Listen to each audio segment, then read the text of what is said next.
kencang sekali, weh. Sampai lumbung di push.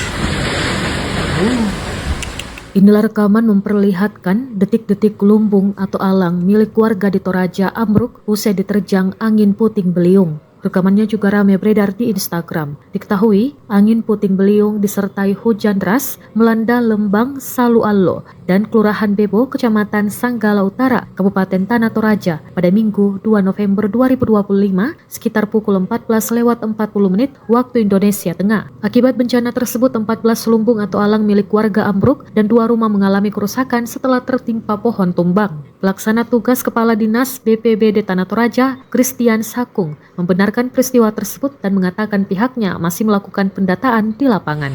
Aslinya ini angin ini, kasihan. Kejadian di daerah Sanggala Tanah Toraja.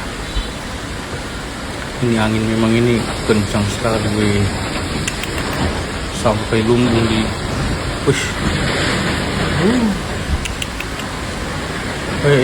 Kasihan. Luar.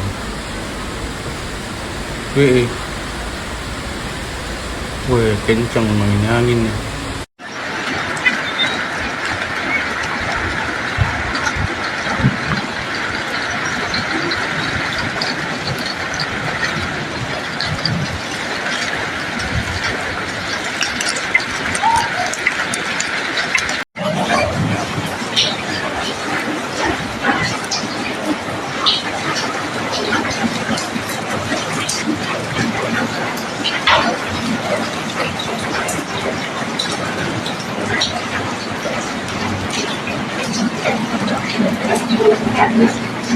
Download Tribun X sekarang, menghadirkan lokal menjadi Indonesia.